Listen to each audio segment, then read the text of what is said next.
안녕하십니까. 계속해서 경남 소식입니다. 6.25 전쟁 당시 국군에 의해 무고한 양민 719명이 희생당한 거창 사건. 이후 특별법 제정으로 희생자들의 명예가 일부 회복됐지만 실체적인 배상은 이루어지지 않고 있는데요. 21대 국회에서 거창 사건 희생자 배상을 위한 법안이 3건 발의됐지만 임기 종료 한 달여 남은 지금까지 국회 문턱을 넘지 못하고 있습니다. 보도에 이대환 기자입니다. 6.25 전쟁이 한창이던 1951년 2월 빨치산 소탕을 명분으로 국군이 무고한 양민 719명을 집단 학살한 거창 사건.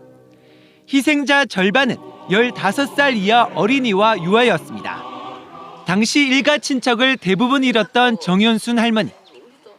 참극 현장에서 남동생과 겨우 탈출했지만 13살부터 소녀 가장이 된 정할머니는 오랜 시간 빨갱이라는 낙인과 지독한 가난에 시달려야 했습니다. 제 동상은 공부를 잘 했는데도 사관학교 시험 쳐놓고 그 명예회복이 안 돼갖고 뺄기라고 보전을 아무도 설 사람이 없어서 그 끝에 병이 나가 죽었어요. 정할머니와 같은 거창 사건 생존 유족은 모두 800여 명. 이들 희생자에 대한 국가 차원의 배상 논의가 시작된 건 2004년입니다.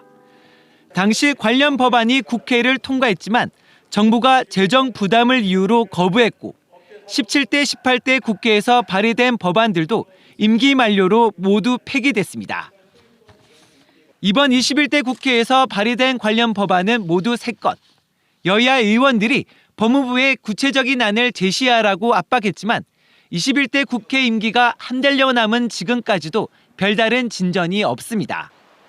유족들은 이번에도 관련 특별법이 폐기되는 건 아닌지 걱정이 앞섭니다.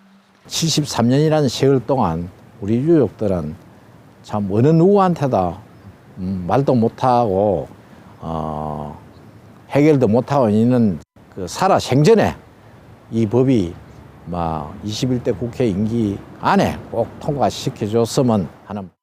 1996년 거창 사건의 국가 책임을 공식 인정했던 정부가 실효적 배상을 외면하고 있는 사이 유족 가운데 절반은 이미 세상을 등졌습니다. KBS 뉴스 이전입니다. 경상남도가 제조산업에 특화된 초거대 AI 서비스 개발에 나섭니다. 경상남도는 올해부터 3년 동안 국비 등 총 사업비 227억 원을 들여 제조업에 특화된 초거대 AI와 품질 관리와 생산 공정 등 응용 서비스를 개발해 도내 기업인 KG 모빌리티와 신성 델타테크에 적용할 계획입니다.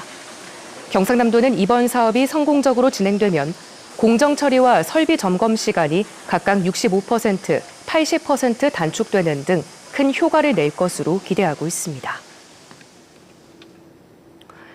김해시가 테크노밸리 일반산업단지에 중고로봇 재제조 로봇 리퍼브 센터를 건립합니다.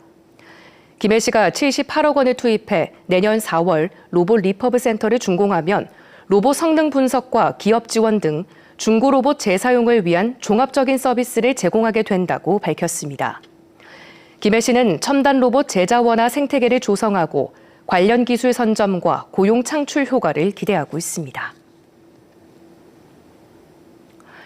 올해 1분기 경남 지역 기업체의 채용 공고가 지난해 1분기보다 17% 증가했습니다. 지금까지 경남 소식이었습니다.